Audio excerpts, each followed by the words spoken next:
أعوذ بالله من الشيطان الرجيم بسم الله الرحمن الرحيم الحمد للہ رب العالمین والصلاة والسلام علی نبینا محمد وعلی آلہ وصحبہ اجمعین اما بعد۔ آج ہم ہیں الدرر البہیہ کے ساتھ۔ امام شوکانی رحمہ اللہ اس کتاب کے مؤلف ہیں، رائٹر ہیں۔ یمن کے بہت بڑے عالم دین، فوت ہوئے ہیں 1250 ہجری میں، 1250۔ اس کتاب کا موضوع فقہی احکام و مسائل ہے، اور اس کتاب میں اندرونی طور پہ کئی کتب ہیں۔ ہم پڑھ رہے ہیں آج کل کتاب نمبر 10 اور وہ ہے کتاب البیع، خرید و فروخت کے مسائل۔ اور اس کتاب میں ہم نے گزشتہ درس میں پڑھا تھا سلم کے بارے میں، بیع سلم کے بارے میں۔ بیع سلم کیا ہوتی ہے؟ جس میں پیسے قیمت ایڈوانس دے دی جاتی ہے، اور وہ چیز جو آپ خرید رہے ہیں آپ کو بعد میں ملے گی، لیکن اتفاق کیا جاتا ہے اس مجلس میں جہاں بیع ہوئی ہے کہ کب ملے گی، وہ چیز کیسی ہوگی، اس کی کوالٹی کیا ہوگی، اس کا معیار کیا ہوگا، وغیرہ وغیرہ۔ اور آج ہم پڑھیں گے اللہ کے فضل و کرم سے، اللہ کی مشیت سے، قرض کے بارے میں اور شفع کے بارے میں۔ تو قرض کے بارے میں کہتے ہیں امام شوکانی رحمہ اللہ، باب القرض یجب ارجاع مثلہ، کہ یجب واجب ہے، ارجاع واپس کرنا، مثلہ اس کی مثل۔ کس کی مثل؟ قرض کی مثل، یعنی کہ جیسی چیز لی تھی بطور قرض ویسی چیز آپ نے واپس کرنی ہے۔ اشارہ اس بات کی طرف ہے کہ اس میں اضافہ نہیں ہونا چاہیے۔ اگر اضافہ ہوگا تو اسے کیا کہا جائے گا؟ سود۔ اس بارے میں ایک حدیث آپ کے سامنے رکھنا چاہوں گا، جس سے اندازہ ہوگا کہ معاملہ کتنا حساس ہے، کتنا سنگین ہے، کتنا خطرناک ہے۔ امام بخاری روایت کرتے ہیں، حدیث کا نمبر ہے 3814، 3814، اور راوی ہیں اس کے ابو بردہ۔ ابو بردہ یہ بیٹے ہیں مشہور و معروف صحابی ابو موسیٰ اشعری رضی اللہ تعالی عنہ کے۔ کہتے ہیں اتیت المدینہ، میں مدینہ آیا۔ کہاں سے آئے ہوں گے؟ یہ عراق میں رہتے تھے، کیونکہ ان کے والد گرامی بھی عراق میں رہتے تھے، ان کو عراق بھیجا گیا تھا، وہ عراق میں رہے تو اولاد بھی پھر وہیں رہنے لگی۔ تو یہ ابو بردہ عراق سے آئے ہیں مدینہ ملنے کے لیے، زیارت کے لیے، مسجد نبوی کی زیارت کے لیے۔ کہتے ہیں اتیت المدینہ، میں مدینہ آیا، فلقیت عبد اللہ بن سلام رضی اللہ تعالی عنہ، تو میری ملاقات ہوئی جناب عبداللہ بن سلام رضی اللہ عنہ سے۔ اور یہ کون ہیں؟ یہ یہودیوں کے بہت بڑے عالم دین تھے۔ جب اللہ کے نبی علیہ الصلوۃ والسلام مدینہ آئے تو انہوں نے بھی دلچسپی لی کہ اتنا شور اٹھا ہوا ہے دنیا میں کہ جی ایک آدمی آیا جو اپنے آپ کو نبی کہتا ہے، اور ان کے پیروکار بھی مدینہ میں ان کے آنے سے پہلے پہنچ چکے ہیں، اور ہماری کتابوں میں بھی لکھا گیا کہ آخری نبی آئے گا اور اس کے یہ اوصاف ہوں گے، یہ علامات ہوں گی، نشانیاں ہوں گی۔ معلوم کرنا چاہیے کہ کون ہے یہ آدمی۔ آئے، آپ کو دیکھا، کہتے ہیں چہرہ دیکھتے ہی میں جان گیا کہ یہ چہرہ کسی جھوٹے انسان کا چہرہ نہیں ہو سکتا۔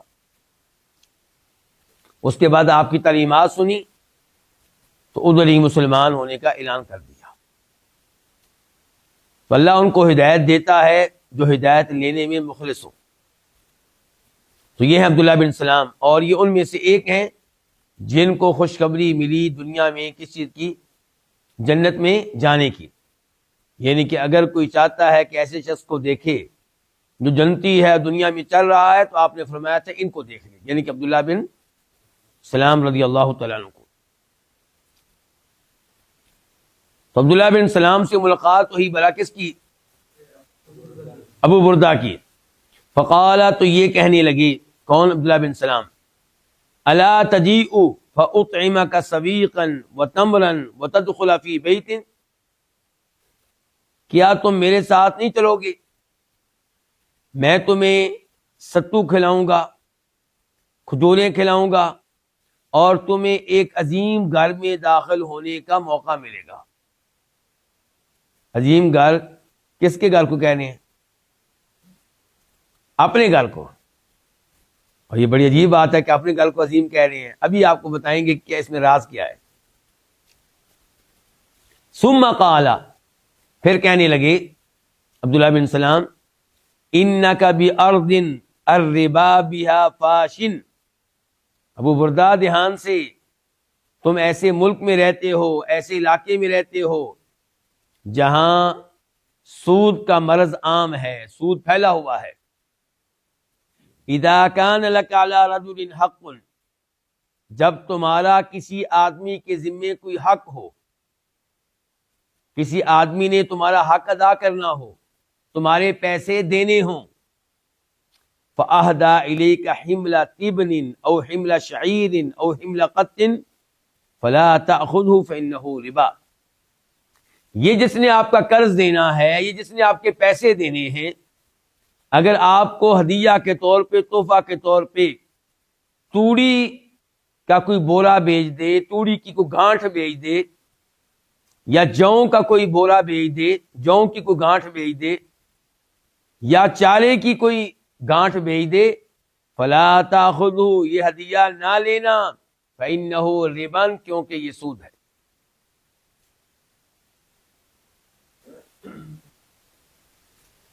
دیکھ لیا معاملہ کتنا خطرناک ہے. اور یہاں پہ صورتحال کیا ہے کہ جب ہم کسی کو قرضہ دیتے ہیں جو اللہ سے ڈرنے والے نہیں ہیں، وہ تو صاف صاف طے کرتے ہیں کہ قرضہ دے رہے ہیں، ہمیں پرافٹ کتنا دو گے، ہم سود لیں گے اس کے اوپر. اور جو اللہ سے ڈرنے والے ہیں وہ بھی مکمل احتیاط نہیں کرتے. مثال کے طور پہ جس کو آپ نے قرضہ دیا ہے 1,00,000 روپیہ، اس کی شاپ ہے سویٹ کی، مٹھائی کی. اب وہاں پہنچ جاتے ہیں جناب. پہلے نہیں ایسا ہوتا تھا، اب کبھی برفی کا ٹکڑا پکڑ لیا، کبھی لڈو کا ٹکڑا پکڑ لیا اور منہ میں ڈال لیا، اور کبھی کہہ دیا جی بچوں کے لیے ذرا کو مٹھائی ڈال دیں. ایسے ہی کسی کے کپڑے کی شاپ ہے تو ادھر پہنچ گئے اور ان کو کہہ دیا کہ جناب بچوں کے لیے ذرا کپڑے چاہیے تھے. اگر کوئی الیکٹریشین ہے تو اس کو گھر میں منگوا لیا کہ گھر میں کچھ کام تھا وہ کر دیں، پنکھے ٹھیک کر دیں، یہ کر دیں، وہ کر دیں، اے سی ٹھیک کر دیں. ہمارا معاوضہ نہیں دے رہے، اجرت نہیں دے رہے. تو یہ چیز بہت خطرناک ہے. قرض پہ جب بھی آپ فائدہ اٹھائیں گے وہ کیا ہوگا؟ سود ہوگا. قرض پہ اس سے فائدہ اٹھانے کی اجازت نہیں ہے جس کو آپ نے قرض دیا ہے. قرض پہ آپ فائدہ اٹھائیں اس سے جس کی خاطر آپ نے قرض دیا ہے. اور آپ نے کس کی خاطر قرض دیا ہے؟ اللہ تعالیٰ کی خاطر. تو قرض کا پرافٹ آپ نے اللہ تعالیٰ سے لینا ہے، اور وہ بہت بڑا پرافٹ ہے، آگے چل کے میں تذکرہ کروں گا. تو بہرحال عبداللہ بن سلام اور ابو بردہ کے اس مکالمہ سے مجھے اور آپ کو یہ پتا چلا کہ جس کو آپ نے قرض دیا ہے اس سے ہدیہ بھی نہ لیں. وہ ہدیہ دے رہا، آپ نے مانگا نہیں ہے، وہ بھی نہ لیں. ہاں اگر قرض سے پہلے بھی آپ کو وہ تحائف دیا کرتا تھا اور ایسے ہی تحائف دیا کرتا تھا پھر کوئی مسئلہ نہیں. لیکن وہ تحفہ جو آپ کو لگے کہ اس کے پیچھے قرض ہے، قرض کی وجہ سے آج کل مجھے یہ تحائف دے رہا ہے، پہلے تو نہیں دیا کرتا تھا. عبداللہ بن سلام کہہ رہے ہیں ایسا تحفہ نہ لینا، یہ سود ہے. اور یہاں پہ لوگ مانگتے ہیں. قرض جس کو آپ نے دیا ہے اس سے آپ مانگ رہے ہیں، تو یہ اس سے بچیں، بہت خطرناک چیز ہے یہ. اچھا اب کیا راز تھا جی کہ وہ کہہ رہے تھے کہ تمہیں ایک عظیم گھر میں داخل ہونے کا موقع ملے گا؟ تو یہ حدیث جو بخاری شریف کی تھی، اس کی ایک اور روایت بخاری شریف میں آتی ہے، اور وہاں پہ اس کا نمبر ہے 7442 7442۔ وہاں پہ یہ تفصیل آئی ہے کہ یہ کہتے ہیں ابو بردہ کہ میں مدینہ آیا تو میری ملاقات ہوئی عبداللہ بن سلام رضی اللہ تعالیٰ عنہ سے، تو مجھ سے کہنے لگے انطلق الی المنزل، آؤ گھر چلتے ہیں،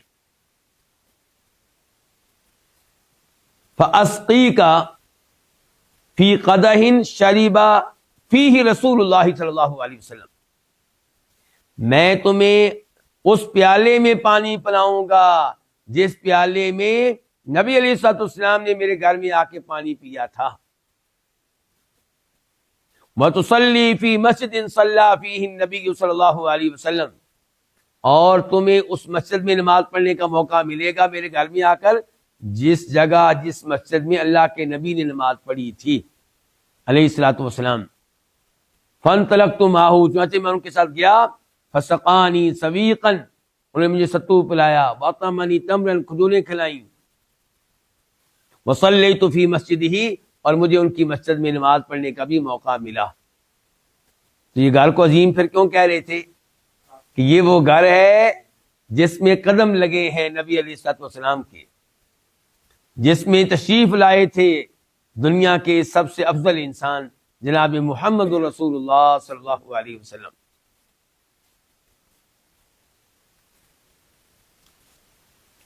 تو ہم نے پہلا مسئلہ قرض کے باب میں کیا پڑھا ہے کہ جیسا قرض دیا ہے ویسے ہی آپ واپس لیں، اس سے زیادہ واپس نہ لیں۔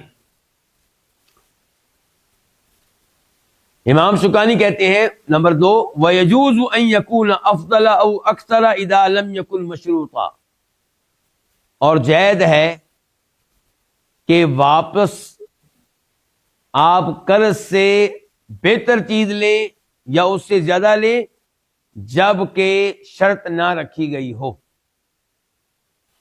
یعنی کہ آپ نے قرضہ کسی کو دیا تھا 1,00,000 اور طے یہ ہوا تھا کہ 1,00,000 ہی واپس لوں گا، وہ واپس کرے گا۔ اب اگر وہ آپ کو مزید کچھ دے رہا ہے تو کہتے ہیں کہ وہ جائز ہے، اس میں کوئی حرج نہیں ہے۔ تو عبداللہ بن سلام تو کہہ رہے تھے کہ یہ سود ہے، کیوں جی کس کی بات لینی ہے جی؟ تو وہ بھی خوشی سے ہی دے رہا تھا۔ عبداللہ بن سلام کہہ رہے تھے اگر آپ کو کوئی وہ تحفہ کے طور پہ، ہدیہ کے طور پہ توڑی کی گانٹ دے، جوں کی بورا دے دے یا چارے کی گانٹ دے دے تو وہ نہیں لینی، وہ سود ہے۔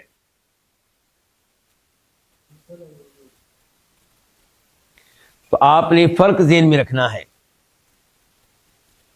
اگر وہ آپ کو دے رہا ہے مکمل قرض کی ادائیگی سے پہلے تو نہ لیں۔ ابھی آدھا قرض دیا ہے اور آپ کو تحائف بھیجنے شروع کر دیا اس نے، تو یہ تحائف بھیج رہا ہے اس قرض کی وجہ سے جو بھی باقی ہے، اور قرض کے اوپر فائدہ اٹھانے کی اجازت نہیں ہے۔ لیکن اگر وہ آپ کو آخری قسط دینے آیا ہے اور اس کے ساتھ کوئی ہدیہ دیتا ہے، جی بسم اللہ، یعنی کہ قرض مکمل واپس کر رہا ہے اور اب ساتھ کوئی ہدیہ دیتا ہے، بہت اچھی بات، دیں آپ، کوئی مسئلہ نہیں، کیونکہ اب قرض باقی نہیں رہا۔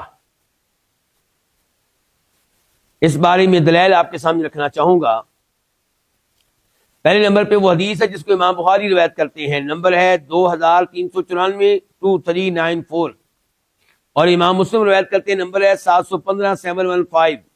راوی ہیں جناب جابر بن عبداللہ رضی اللہ تعالیٰ عنہما، کہتے ہیں کہ اتیت النبی صلی اللہ علیہ وسلم، میں نبی علیہ الصلوۃ والسلام کے پاس آیا، وہو فی المسجد، جبکہ آپ مسجد میں تھے۔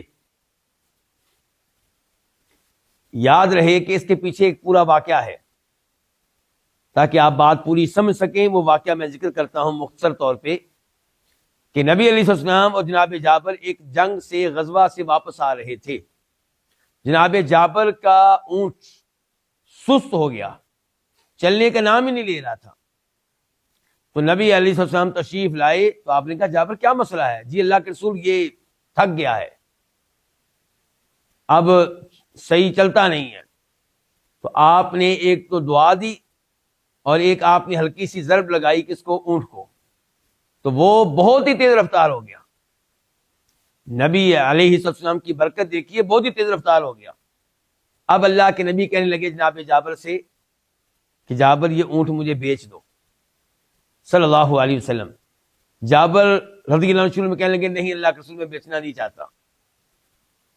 اللہ کے رسول نے اصرار کیا کہ نہیں مجھے بیچ دو. جب جابر نے کہا ٹھیک ہے اللہ کے رسول پھر آپ لے لیں. قیمت طے ہو گئی اور یہ بھی طے ہو گیا کہ جناب جابر مدینہ پہنچنے تک اس پہ سوار رہیں گے. مدینہ پہنچنے تک سواری اس کے اوپر کریں گے کون؟ جناب جابر. جابر جب مدینہ آئے تو اونٹ لے کر پہنچ گئے نبی علیہ السلام کے پاس، اور آپ مسجد نبی میں کھڑے تھے، مسجد نبی کے باہر کھڑے تھے. یعنی کبھی باہر کھڑے ہوں گے کبھی اندر کھڑے ہوں گے، کیونکہ روایات میں دونوں طرح تذکرہ آتا ہے. تو کہا اللہ کے رسول یہ ہے آپ کا اونٹ، اور ادھر باندھ دیا گیا اونٹ کو. آپ نے اونٹ کا جائزہ لیا، چکر لگایا، اور آپ نے جناب بلال سے کہا کہ جابر کو میری طرف سے قیمت ادا کر دو. تو جناب بلال نے قیمت ادا کر دی. آپ نے کہا نہیں اس کو اضافی قیمت بھی دو، جو قیمت طے ہوئی ہے اس سے بڑھ کر دو. چنانچہ انہوں نے اضافی قیمت بھی دے دی. اب جناب جابر جانے لگے ہیں، بڑے خوش ہیں کہ اللہ کے رسول نے ریٹ بڑا اچھا لگایا ہے، اور پھر اوپر سے ریٹ سے بڑھ کر بھی کچھ پیسے دے دیں گے. تھوڑا سا آگے گئے، پیچھے سے اللہ کے رسول نے آواز دی جابر. جناب جابر واپس آ گئے اور ڈر یہ رہے تھے کہ کہیں نبی علیہ السلام اس بیع کو کینسل نہ کر دے. آپ نے کہا جابر یہ اونٹ لے جاؤ، اونٹ بھی تمہارا، قیمت بھی تمہاری. دراصل آپ جناب جابر کی مدد کرنا چاہتے تھے لیکن اچھے انداز سے. تو یہ حدیث اب دیکھیے کہ جناب جابر سے روایت ہے کہ میں نبی علیہ السلام کے پاس آیا جب کہ آپ مسجد میں تھے. فقال، تو آپ نے کہا صلی رکعتین، جابر 2 رکعتیں ادا کرو. وکان لی علیہ دین، اور میرا آپ کے ذمے کوئی دین تھا، قرض تھا. اچھا لفظ یہاں پہ کیا استعمال ہوا ہے؟ دین. لفظ قرض استعمال نہیں ہوا، حالانکہ لفظ قرض بھی عربی کا لفظ ہے. اس حدیث میں لفظ کیا آیا ہے؟ دین. قرض نہیں آیا، کیونکہ قرض اور دین میں تھوڑا سا فرق ہے. کون بتائے گا آپ میں سے یہ فرق؟ قرض اور دین میں کچھ فرق ہے. جو میں نے آپ سے ادھار لیا ہے یہ کیا ہو گیا؟ قرض. میں نے آپ سے قرض لیا اور آپ نے مجھے قرض دیا، لیکن میں نے آپ سے یہ قلم خریدا، لیکن قیمت ابھی نہیں دی. اس کو کیا کہیں گے؟ اس کو دین کہیں گے، کیونکہ میں نے پیسے آپ سے لیے نہیں ہیں، چیز خریدی ہے جس کی قیمت میں نے دینی ہے. اس کو کیا کہا جائے گا؟ دین. کوئی بھی حق جو میں نے آپ کا ادا کرنا ہے اس کو دین کہیں گے، چاہے وہ قرض ہو چاہے کچھ اور ہو. لیکن جو قرض ہے یہ صرف ان پیسوں پہ بولا جائے گا جو میں نے آپ سے بطور ادھار لیے تھے. جناب جابر نے جو اللہ کے رسول کے پیسے دینے تھے وہ قرض لیے تھے، نہیں اونٹ بیچا تھا. سمجھیں بات کو؟ میں اشارہ کس طرف کرنا چاہتا ہوں؟ میں اشارہ یہ کرنا چاہتا ہوں کہ جو بجلی کا بل آتا ہے اور بل لیٹ ہو جائے تو اس کے اوپر کیا پڑتا ہے؟ جرمانہ. کیا ہم نے حکومت سے قرض لیا ہوتا ہے؟ لیکن وہ دین تو ہوتا ہے نا، حکومت کا وہ حق ہم نے ادا کرنا ہے. تو اگر بل لیٹ ہونے کی وجہ سے جرمانہ پڑے گا تو وہ سود ہے. سکول فیس لیٹ ہونے پہ جرمانہ پڑے گا، وہ کیا ہے؟ وہ سود ہے. اچھا اب لوگ یہاں سے مسئلہ اور پوچھتے ہیں تو وہ بھی میں بھی واضح کر دوں. آپ نے مثال کے طور پہ کوئی امتحان دینا تھا، ایگزام دینا تھا، اور جو انٹری ڈیٹ ہے وہ گزر گئی،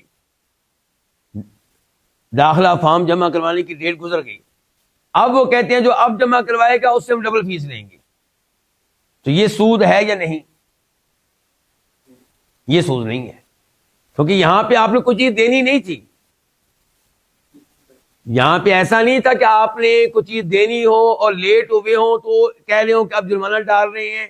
آپ نے ہمارا 10,000 روپیہ دینا تھا، آپ لیٹ ہو گئے تو اب آپ کو 1,000 روپیہ اور دینا پڑے گا، ایسا نہیں ہے. فرق سمجھ رہے ہیں؟ تو بل وغیرہ کبھی لیٹ نہ ہونے دیں. اگر بل لیٹ ہونے پہ جرمانہ پڑتا ہے تو یہ سود ہے، چاہے آپ کو کسی سے قرضہ لینا پڑے. قرضہ لے کر وہ بل وقت پہ جمع کروائیں تاکہ سود نہ چڑھے. یہ نہ سوچا کریں 10 روپے دے دوں گا جی، نہیں نہیں نہیں نہیں، سود دیں گے گناہ ہے. اور ہمیشہ ڈیٹ دیکھتے رہیں، کبھی بھی بل کو لیٹ نہ ہونے دیں. تو یہاں پہ جابر کیا کہہ رہے ہیں؟ وکان علی علیہ دین، میرا قرض تھا نبی علیہ السلام کے ذمے. فقضانی، آپ نے قرض مجھے وہ دیا. اردو میں ہمارے پاس دین اور قرض کے لیے الگ لفظ نہیں ہے دو، تو ہم دونوں کا ترجمہ کیا کرتے ہیں؟ قرض. یہیں سے پتہ چلتا ہے کون سی زبان اعلیٰ ہے اور کون سی زبان بیچاری مسکین ہے اور اس کے پاس ہر لفظ کا متبادل موجود نہیں ہے. قرض کا معنی بھی ہم کیا کرتے ہیں؟ قرض. دین کا معنی بھی کیا کرتے ہیں؟ قرض. اور ایسے بہت سے الفاظ ہیں، اسی وجہ سے کئی دفعہ پبلک کو غلط فہمی ہو جاتی ہے دین کا کوئی مسئلہ سمجھنے میں، کیونکہ وہ ایک عربی کے کئی الفاظ ہوتے ہیں، اردو میں ہر ایک کا ترجمہ ایک ہی ہو رہا ہوتا ہے.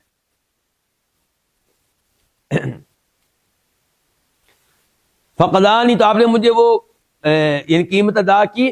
وزادنی، اور مجھے مزید بھی دیا. اچھا، یہ مزید کتنا دیا؟ بخاری شریف کی دوسری روایت ہے 2309 2309، وہاں سے پتہ چلتا ہے کہ ایک قرات مزید دیا، ایک قرات مزید دیا. اچھا، یہ جو مزید پیسے اللہ کے رسول نے دیے تھے، جناب جابر ان کو پوری زندگی سنبھال کے رکھتے رہے کہ اللہ کے رسول کی طرف سے. چنانچہ کہتے ہیں لا تفارقنی زیادت رسول اللہ صلی اللہ علیہ وسلم، اللہ کے رسول نے جو اضافی پیسے دیے تھے وہ مجھ سے کبھی جدا نہیں ہوتے تھے، ہمیشہ میں سنبھال کے رکھتا تھا، اپنے ساتھ رکھتا تھا. اور راوی کہتے ہیں فلم یکن القرات یفارق جراب جابر بن عبداللہ، یہ قرات جابر بن عبداللہ کے تھیلے سے الگ نہیں ہوتا تھا. وہ الگ بات ہے کہ پھر جب واقعہ ہررا ہوا تو اس موقع پہ ان کو محروم ہونا پڑا ان اضافی پیسوں سے جو سنبھال کے رکھتے تھے، جو اللہ کے رسول کی طرف سے تھے صلی اللہ علیہ وسلم. اچھا، یہ حدیث ہم نے پڑھی اور اس سے پتہ چلا کہ جناب نبی علیہ الصلوۃ والسلام نے جناب جابر کے جو پیسے دینے تھے، جو طے ہوئے تھے، ان سے بڑھ کر دیے، اور یہ کہ یہ سود نہیں ہے. مزید دیکھ لیں آپ یہ حدیث، بخاری شریف کی حدیث ہے 2305 2305. اب کیا ہے کہ نبی علیہ الصلوۃ والسلام نے کسی سے اونٹ لیا بطور قرض، اونٹ لیا بطور قرض. جب اونٹ ادا کرنے کی باری آئی تو آپ نے صحابہ کرام سے کہا کہ اسے اونٹ دے دو، یعنی کہ اللہ کے رسول کے اونٹوں میں سے اونٹ دے دو علیہ الصلوۃ والسلام. صحابہ کرام نے کہا اللہ کے رسول ہم نے چیک کیا ہے، جو اونٹ آپ نے اس کا دینا تھا اس کے برابر کا کوئی اونٹ نہیں ہے، اس سے بہتر اونٹ موجود ہے. اونٹ میں آپ کو شاید پتا ہوگا، حدیث آپ نے پڑھی ہوگی، اونٹوں میں بڑا تفصیلات ہیں. یعنی کہ جو اونٹ 3 سال کا ہے اس کا نام ایک ہوگا، جس کی عمر 2 سال ہے اس کا عربی میں ایک نام ہے باقاعدہ، جس کی عمر 4 سال ہے اس کا الگ نام ہے، جس کی عمر 5 سال ہے اس کا الگ نام ہے. اور عرب بڑا خیال رکھتے ہیں کہ یہ کتنے سال والا اونٹ ہے، یہ کتنے سال والا اونٹ ہے. تو اب اللہ کے رسول علیہ السلام نے جو اونٹ اس سے لیا تھا بطور قرض، جب قرض واپس کرنے کی باری آ رہی ہے تو ویسا اونٹ موجود نہیں ہے، اس سے بہتر موجود ہے. تو آپ نے صحابہ کرام سے کہا آتوہ، دے دو. اب اصول کیا تھا کہ جیسا قرض لیا ہے ویسا ہی واپس کرنا ہے. جب اب آپ افضل ادا کر رہے ہیں تو پتہ چلا کہ اس میں کوئی حرج نہیں ہے. لیکن وہی بات کہ جب آخری قسط آپ دے رہے ہوں تب جو مرضی آپ ساتھ دے دیں. آپ نے 1,00,000 روپیہ دینا تھا کسی کا, ساتھ ایک سوٹ لے جائیں. 1,00,000 روپیہ دینا ساتھ ایک مٹھائی کا سویٹ کا ڈبہ لے جائیں. آپ نے 1,00,000 روپیہ دینا تھا ساتھ جس کا 1,00,000 روپیہ دینا تھا اس کے بچوں کے کپڑے لے جائیں. آپ کوئی عرض نہیں ہے. لیکن آخری بات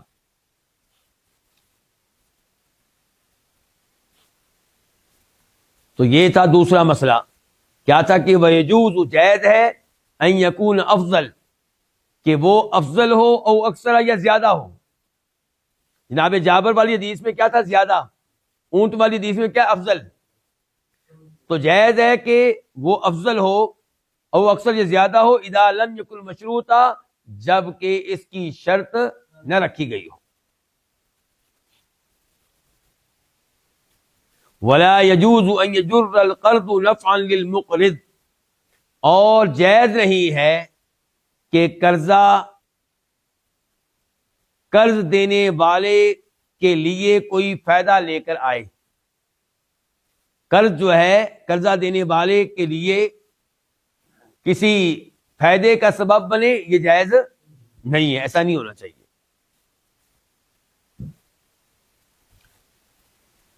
اب سوال یہ پیدا ہوتا ہے کہ قرض پہ فائدہ اٹھانے کی اجازت نہیں ہے. اس کی مثالیں واضح ہیں کہ 1,00,000 روپیہ دے کے 1,00,000 روپیہ اور 5,000 روپیہ واپس لینا, یا یہ کہنا اقرضک علی ان تبیعنی کذا, میں تمہیں قرض دیتا ہوں اس شرط پہ کہ تم مجھے اپنی فلاں گاڑی بیچو. اچھا, آپ اسے گاڑی بیچنے میں مجبور کیوں کر رہے ہیں؟ قرض کی وجہ سے. تو یہ بھی آپ قرض پہ فائدہ اٹھا رہے ہیں, یہ بھی جائز نہیں ہے. یا آپ کہتے ہیں کہ میں آپ کو قرض دوں گا علی ان تقرضنی مالا اذا احتجت, میں آپ کو قرض دے رہا ہوں شرط پہ کہ جب کل کو مجھے ضرورت پڑے گی تو آپ نے مجھے قرض دینا ہے. تو اس میں بھی مسئلہ ہے, اس سے بھی بچنا چاہیے. اچھا, اب یہ قرض کے تعلق سے بنیادی مسائل تھے جو امام شوکانی نے ذکر کر دیے ہیں, لیکن قرض کے تعلق سے چند باتیں آپ کے سامنے رکھنا مفید ہوگا. ان میں سے ایک یہ ہے کہ قرض دینے کی فضیلت کیا ہے. کاش یہ ہم جان لیں, کیونکہ ہم سوال کیا کرتے ہیں, جی مولوی صاحب پھر میں 1,00,000 روپیہ دوں گا, مجھے کیا فائدہ ہوگا؟ الٹا جناب میرے پیسوں کی قیمت گر گئی ہے. کیا کہتے ہیں؟ میرے پیسوں کی قیمت گر گئی ہے. تو آئیے آپ کو بتاتے ہیں فائدہ کیا ہوگا. نمبر 1 کی حدیث ہے ابو ہریرہ کی, وہ روایت کرتے ہیں نبی علیہ الصلوۃ والسلام سے کہ من نفس مؤمن کربۃ من کرب الدنیا نفس اللہ عنہ کربۃ من کرب یوم القیامہ, جو کسی مومن کی پریشانیوں میں سے کوئی پریشانی دور کرے گا, ایک پریشانی, اللہ تعالیٰ قیامت کے دن کی پریشانیوں میں سے اس کی ایک پریشانی دور کرے گا. جو قرض لینے آیا ہے وہ پریشان ہے, آپ اس کو قرض دے کے اس کی پریشانی دور کریں گے, اللہ تعالیٰ روز قیامت آپ کی پریشانیوں میں سے کوئی نہ کوئی پریشانی دور کر دے گا. اور اسی حدیث میں وَمَن يَسَّرَ عَلَى مُعْسِرٍ, جو کسی تنگ دست کے لیے معاملہ آسان کر دے, یسر اللہ علیہ فی الدنیا والآخرہ, اللہ تعالیٰ اس کے معاملات کو دنیا آخرت میں آسان کر دے گا. یہ مسلم شریف کی حدیث ہے, نمبر ہے 2699 2699. میں یہ نہیں کہتا آپ سے کہ آپ جو بھی قرض لینے آئے اس کو قرض دے دیں, میں یہ بالکل نہیں کہتا. میں نہیں کہتا کہ آپ اپنے مال کو خطرے میں ڈالیں, لیکن آپ اس کو قرض دیں جس کے بارے میں آپ کو پتا ہے کہ یہ وقت پہ واپس کرے گا, امانتدار آدمی, اس کو آپ دیں. اب اس بارے میں ایک حدیث اور سنیں آپ, بڑی اہم حدیث ہے. اب تو مسند احمد کی حدیث ہے. مسند احمد میں اس کا نمبر ہے 23,046,23046. راوی ہیں جناب بریدہ رضی اللہ تعالی عنہ. ان کی حدیث کا مفہوم اور خلاصہ یہ ہے کہ فرمایا نبی علیہ الصلوۃ والسلام نے جب آپ کسی کو قرضہ دیں تو جتنے دنوں کے لیے قرضہ دیں گے ہر دن اتنے پیسوں کے صدقہ کرنے کا ثواب ملے گا جتنا آپ نے قرض دیا ہے. سمجھے ذرا حدیث کو. مثال کے طور پہ آپ نے قرض دیا 1,00,000 روپیہ. کتنا دیا آپ نے؟ اور دیا آپ نے 1 مہینے کے لیے. کتنے دن ہو گیا؟ 30 دن. تو آپ کو 30 کو ضرب دے 1,00,000 سے کتنے ہو گئے؟ 30 لاکھ روپیہ صدقہ کرنے کا ثواب ملے گا جبکہ آپ نے صدقہ 1 روپیہ بھی نہیں کیا, پیسے واپس آ گئے آپ کے پاس. اب بتائیے قرض دینا چاہیے کہ نہیں دینا چاہیے؟ اس کو دیں قرض جو امانت دار ہے, جو آپ کا قرض ضائع کرنے والا نہیں ہے, جو وقت پہ واپس کرے گا, آپ کو تنگ نہیں کرے گا, آپ کو پتا ہے, اس کو آپ قرض دیں. مہینے کا آپ کو 30 لاکھ روپیہ صدقہ کرنے کا ثواب مل گیا ہے. بہت بڑی بات ہے. اور اسی حدیث میں ہے, مزید سنیں آپ, اسی حدیث میں ہے کہ فرمایا اگر وہ مقررہ مدت تک پیسے واپس نہ کر سکے اور آپ اس کو مزید گنجائش دے دیں, مزید مہلت دے دیں, آپ روزانہ ڈبل صدقہ کرنے کا ثواب ملے گا. مثال کے طور پہ اب آپ نے اس کو مزید 1 مہینہ دے دیا, اب ثواب روزانہ کتنے لاکھ کا ملے گا؟ یعنی کہ 2 لاکھ کا ملے گا.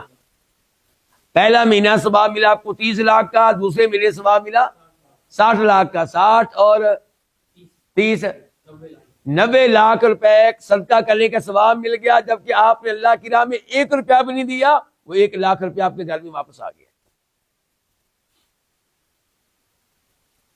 یہ ہے دین اسلام. اگر ہم یہ کام کریں تو ہمارے ملک میں رب کی برکتیں اور رحمتیں نازل ہوں, کیونکہ اللہ اس عمل پہ کتنا راضی ہوتا ہے. لیکن ہم نے سود کا راستہ اختیار کیا, تو اس لیے مشکلات کی مشکلات ہیں, بے برکتی ہے, مسائل ہی مسائل ہیں, کیونکہ رزق کے مسائل اللہ نے حل کرنے ہیں. اچھا, یہ موضوع میں نے آپ کے سامنے رکھا تھا, قرض دینے کی فضیلت. آپ کسی کو مہلت دینے کی فضیلت, ایک تو فضیلت آپ نے جان لی ابھی, مزید مہلت دینا. اس بارے میں اللہ تعالیٰ فرماتے ہیں قرآن حکیم میں, وَإِن كَانَ ذُو عُسْرَةٍ فَنَظِرَةٌ إِلَىٰ مَيْسَرَةٍ وَأَن تَصَدَّقُوا خَيْرٌ لَّكُمْ إِن كُنتُمْ تَعْلَمُونَ. یہ مسائل آپ کے سننے والے ہیں, آپ کے سننے والے ہیں. یونیورسٹیوں میں کیونکہ اس کے الٹ پڑھایا جاتا ہے, یہ مسائل آپ کے سننے والے ہیں. یونیورسٹی کے لوگ تو یہ سمجھتے ہیں کہ شاید یہ مولوی جو ہے نا, یہ ملک کی ترقی میں رکاوٹ ہے. بھی ملک ترقی کرے گا جب آپ سودی بینک چلنے دیں, لوگوں کو سودی قرضہ لینے دیں, وہ فیکٹریاں بنائیں گے, یہ کریں گے, وہ کریں گے, لوگوں کو روزگار ملے گا, ملک چھا جائے گا. یہ سوچ پائی جاتی ہے ہمارے یہاں. اللہ کا فرمان سنیے, اللہ تعالیٰ کیا کہتے ہیں. سورہ بقرہ آیت نمبر 280-280. وَإِن كَانَ ذُو عُسْرَةٍ, وہ جس کو آپ نے قرض دیا اگر وہ تنگ دست ہے, اس کے حالات مزید خراب ہو گئے ہیں, اس کا پیسہ ڈوب گیا ہے, وہ خود پریشان ہے, فَنَظِرَةٌ إِلَىٰ مَيْسَرَةٍ, تو آپ پہ واجب ہے اس کو مہلت دینا. افضل نہیں, واجب ہے. اور آپ کا یہ موجودہ نظام جو چل رہا ہے یہ کیا کہتا ہے, اس کو پکڑو, پہلے تو اس سے بات چیت کرو کہ ٹھیک ہے تمہیں مزید 1 مہینہ دیتے ہیں, اب کتنا سود واپس کرو گے. پہلے سود ڈالا تھا 2%, اب 5%, اور اگر نہیں تو اس کو جیل میں ڈالو. جیل میں ڈالیے آپ اس کو جو طاقت رکھتا ہے پھر بھی قرض ادا نہیں کرتا, اس کو ڈالیے جیل میں. یہاں بات ہو رہی ہے اس کی جس کو آپ بھی مانتے ہیں کہ باقی اس کے حالات مزید خراب ہو چکے ہیں بیچارے کے. آپ بھی مانتے ہیں کہ اس کے گھر میں بھوک نے ڈیرے ڈال دیے ہیں, اس کے بچے بھوکے سوتے ہیں, تو اس کو آپ مہلت دیں اور اللہ سے خیر کی امید رکھیں. یہ نہ سوچیں میرا 1 لاکھ روپیہ ڈوب جائے گا, میں کیا کروں, اور اللہ تجھے 10 لاکھ روپیہ اس کے بدلے میں دے گا. تو اللہ کی خاطر ذرا اس کو مہلت دے کر تو دیکھ. وَإِن كَانَ ذُو عُسْرَةٍ, اگر کوئی تنگ دست ہے فَنَظِرَةٌ إِلَىٰ مَيْسَرَةٍ, تو واجب ہے کہ آپ اسے کیا دیں, مہلت دیں. کب تک مہلت دیں؟ إِلَىٰ مَيْسَرَةٍ, اس کے حالات اچھے ہونے تک. مزید سنیے, مزید سنیے, یہ دین اسلام کیا عظیم دین ہے. فرمایا وَأَن تَصَدَّقُوا خَيْرٌ لَكُمْ إِن كُنتُمْ تَعْلَمُونَ، اور اگر تم اس تنگ دست کو وہ قرضہ معاف کر دو تو یہ افضل ہے، واجب نہیں ہے لیکن یہ کیا ہے؟ افضل ہے۔ جب تم نے بھی دیکھ لیا کہ اس کے حالات خراب ہیں، وہ واقعی فقیر ہے، واقعی محتاج ہے، تو یہ 1,00,000 روپیہ معاف کر دو، یہ تمہارے لیے بہتر ہے۔ اس کے لیے تو بہتر ہے ہی ہے، تمہارے لیے بہتر ہے۔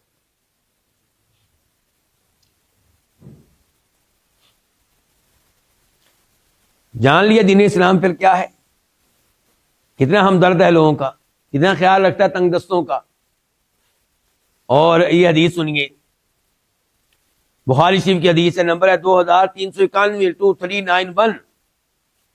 حذیفہ رضی اللہ عنہ کہتے ہیں میں نے سنا نبی علیہ الصلوۃ والسلام سے، ما ترجل، ایک آدمی فوت ہو گیا، فقیل لہ، تو اس سے کہا گیا، فوت ہونے کے بعد ان کے اللہ کی طرف سے کہا گیا، فرشتوں نے کہا ہوگا، ما کنت تقول، تو کیا کہتا تھا، یعنی کہ تیرا کیا عقیدہ تھا، تیرے کیا اعمال تھے، تیرا کیا تیری محنت تھی، بتاؤ۔ قال، وہ کہے گا کنت ابایع الناس، اس نے کہا کہ کنت ابایع الناس، میں لوگوں کے ساتھ لین دین کرتا تھا، خرید و فروخت کرتا تھا، کچھ چیزیں بیچتا تھا، کچھ خریدتا تھا، یہ میرا کاروبار تھا۔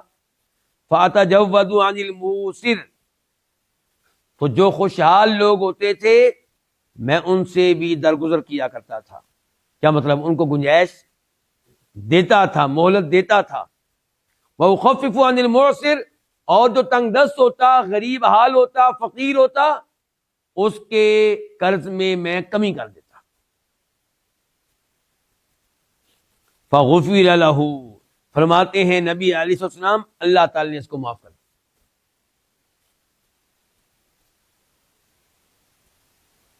تو یہ بخاری شریف کی حدیث ہے۔ ایک حدیث اور سن لی اس موضوع پہ، موضوع ہمارا کیا چل رہا ہے اس وقت؟ تنگ دست کو مزید وقت دے دینا۔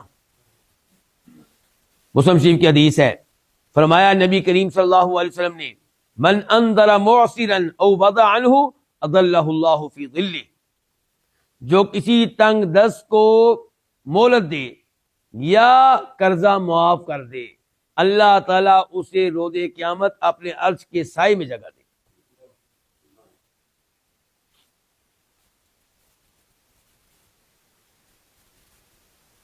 قرض کے تعلق سے یہ ہم نے دو مسئلے پڑھ لیے۔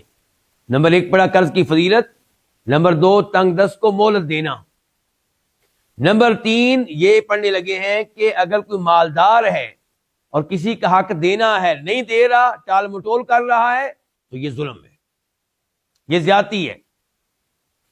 فرمایا نبی کریم صلی اللہ علیہ وسلم نے، مقت الغنی ظلم، مالدار کسی کا قرض ادا کرنے میں، کسی کا حق واپس کرنے میں ٹال مٹول سے، تاخیر سے کام لیتا ہے تو یہ ظلم ہے۔ اور دوسری حدیث میں اللہ کے نبی فرماتے ہیں، اور ظلم کیا ہوگا روز قیامت؟ الظلم ظلمات یوم القیامہ، یہ ظلم روز قیامت تاریکیاں بن جائیں گے، انسان کے لیے وبال بن جائیں گے۔ تو یہ حدیث جو ہے مقت الغنی ظلم، کہ ٹال مٹول کا تاخیر کرنا ظلم ہے، یہ اس کا نمبر ہے 2400 اور دوسری روایت سے پتہ چلتا ہے کہ اگر کوئی مالدار تاخیر سے کام لیتا ہے تو اس کی بےزتی کرنا جائز ہے، اور اس کو جیل میں ڈالنا یہ بھی کیا ہے؟ جائز ہے۔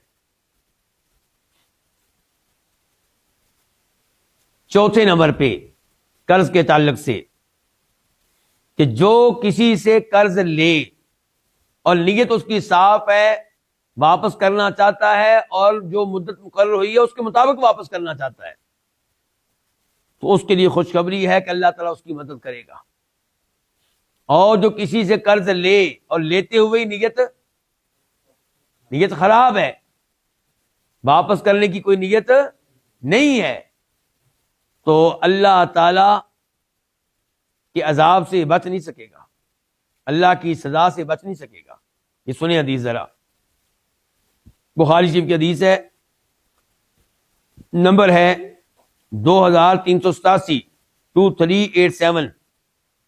فرمایا نبی علیہ الصلوۃ والسلام نے، من اخذ اموال الناس، جو لوگوں کا مال لے، یرید اداءہا، لیتے ہوئے اس کا ارادہ ہے کہ میں نے یہ مال واپس کرنا ہے، ادى اللہ عنہ، اللہ تعالیٰ اس کی طرف سے ادائیگی کر دے گا۔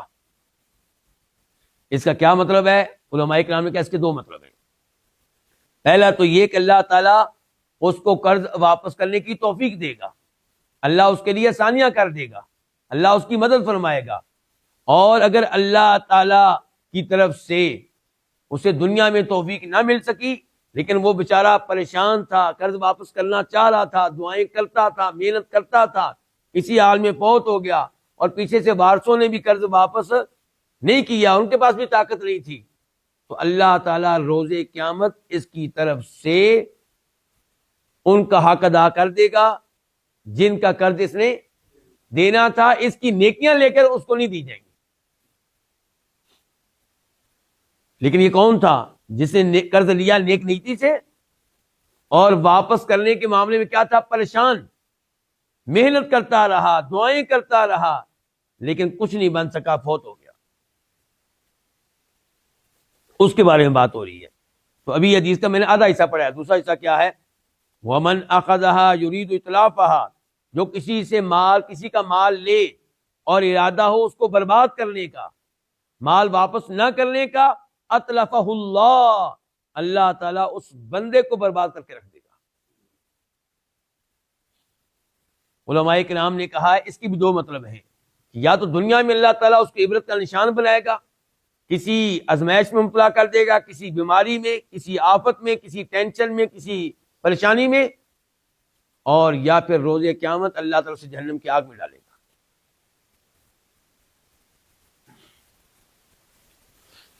تو اگر آپ قرض لیتے ہیں اور ادائیگی کے معاملے میں آپ مخلص ہیں تو آپ کے لیے خوشخبری ہے ایک اور حدیث میں.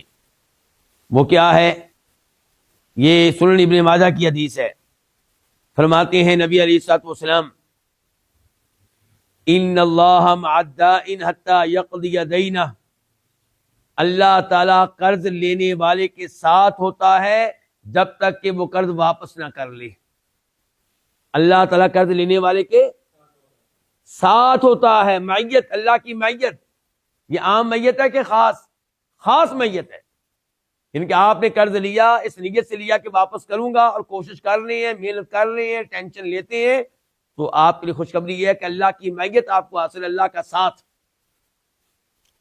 ما لم یکن فی ما یکرہ اللہ، شرط یہ ہے کہ وہ قرض کسی ایسے معاملے کے لیے نہ لیا ہو جس کو اللہ ناپسند کرتا ہے.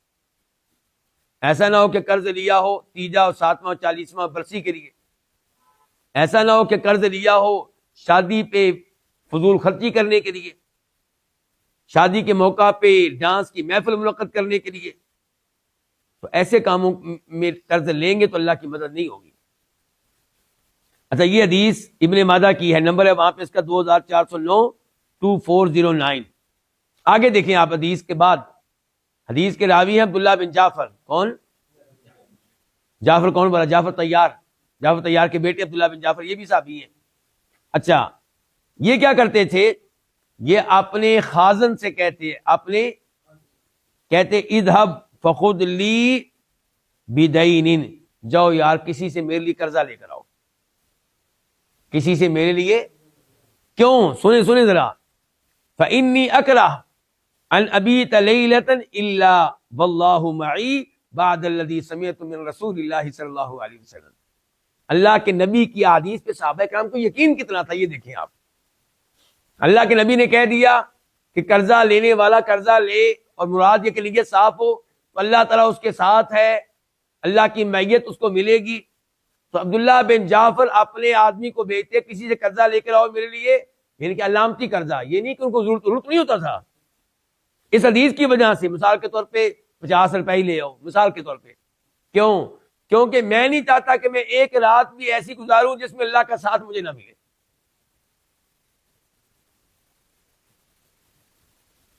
اور دیکھا صاحب ہے کہ ہم کو کیا عظیم لوگ تھے یہ، کیسے ان کو اللہ کے نبی صلی اللہ علیہ وسلم کی احادیث پہ یقین ہوتا تھا.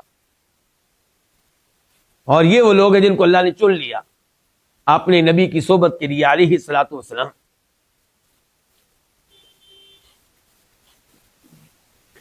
تو یہ باب اپنے اختتام کو پہنچا، کون سا؟ قرض کا. اب ہم منتقل ہو رہے ہیں کس کی طرف؟ شفع کی طرف. شفع کہتے کس کو ہیں؟ شفع کا مطلب یہ ہے آسان لفظوں میں کہ ایک چیز کے مالک ہیں کتنے؟ 2 3 4 آدمی، اور چیز ایسی ہے کہ جس میں تقسیم نہیں ہوئی. مثال کے طور پہ یہ زمین کا پلاٹ ہے 3 آدمیوں کا، اور اس میں آپ یہ نہیں کہہ سکتے کہ یہ والا حصہ اس کا ہے، یہ والا اس کا، یہ شناخت نہیں الگ، تقسیم الگ الگ سے، بس مشترکہ پلاٹ ہے تینوں کا جی، برابر برابر برابر برابر. مثال کے طور پہ تینوں کا حصہ ہے، یا کمی بیشی ہے، ایک کا آدھا حصہ ہے اور باقیوں 2 کے یعنی کہ اس میں دونوں کا مل کے آدھا ہے. بہرحال اس چیز کی ملکیت میں 2 آدمی یا 3 آدمی یا 4 آدمی شریک ہیں اور چیز ابھی تقسیم نہیں ہوئی.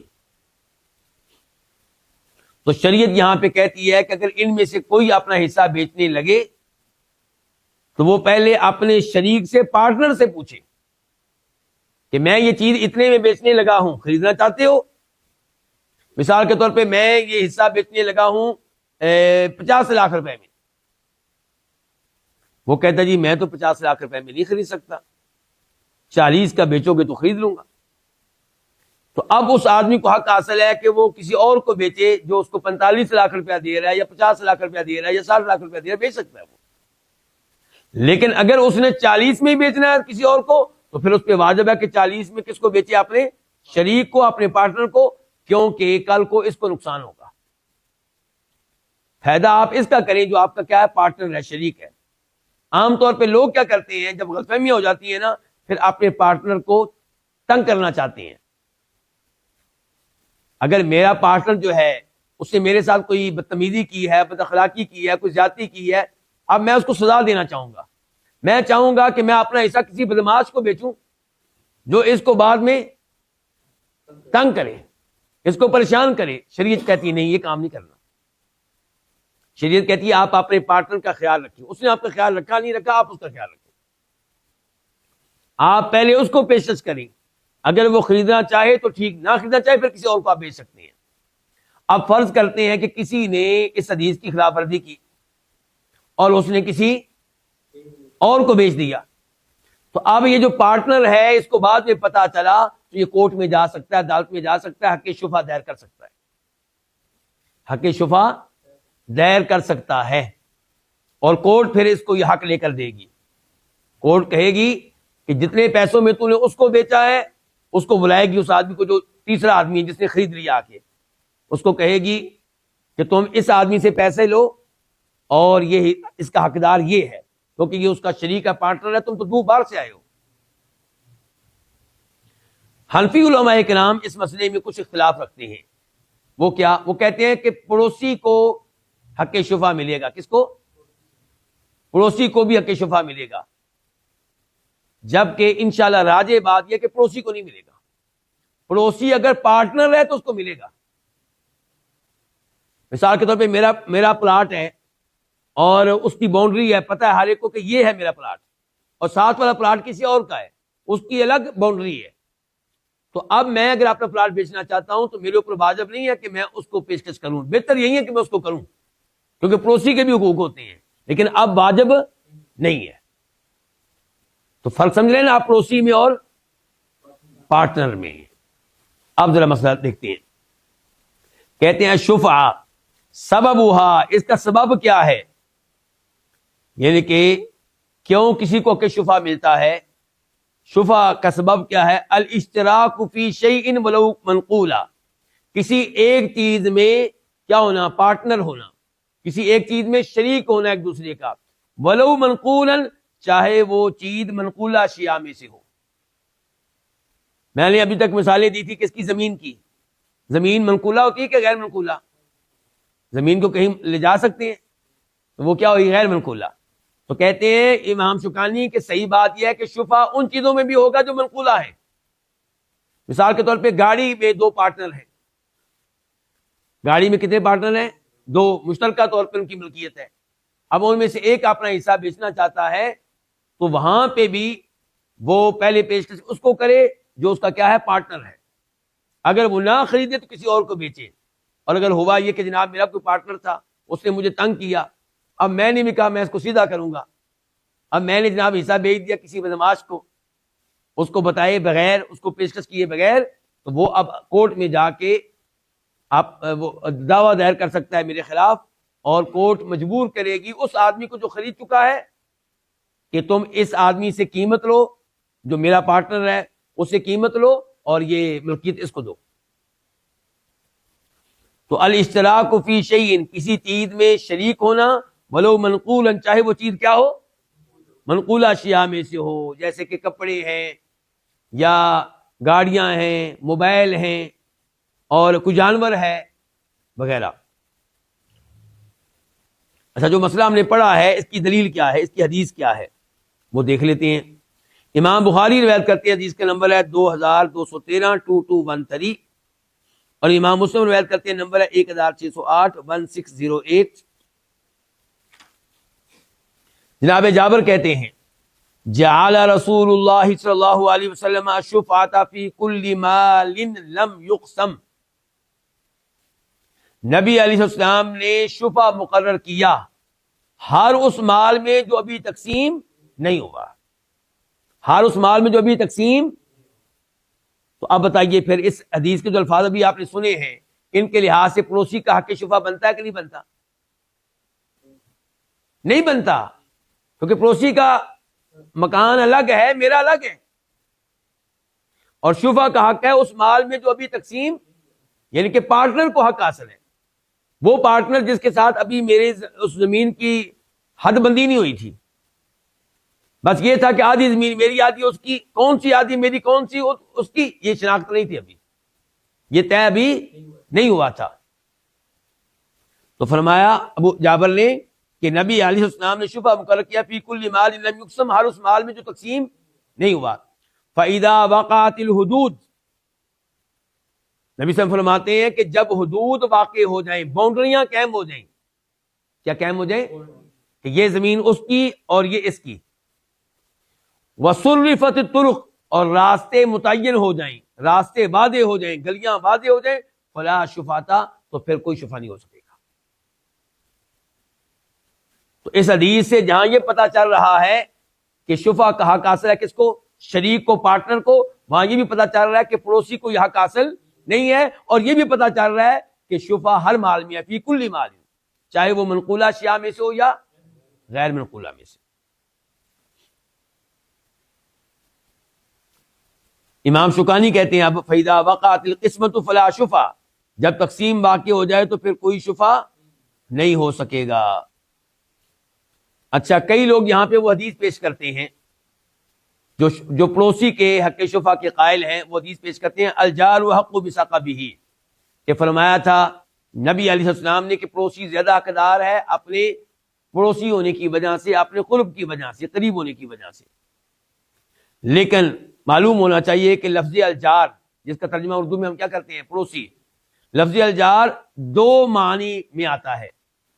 یہ جہاں اس کا معنی ہوتا ہے کہ وہ آدمی جو آپ کے ساتھ رہتا ہے، جڑ کے بالکل ساتھ ہی اس کا گھر ہے، تو اس سے مراد پارٹنر بھی ہوتا ہے۔ پڑوسی کا ایک معنی کیا ہوتا ہے؟ تو پارٹنر کے اوپر بھی لفظ استعمال ہوتا ہے، تو ہم کہیں گے کہ اس سے مراد کیا ہے؟ پارٹنر ہوگا، کیونکہ اللہ کے رسول کی دوسری حدیث بتا رہی ہے کہ جب مال تقسیم ہو گیا پھر شفع نہیں ہے، اور پڑوسی کا تو مال تقسیم ہوتا ہے پہلے سے۔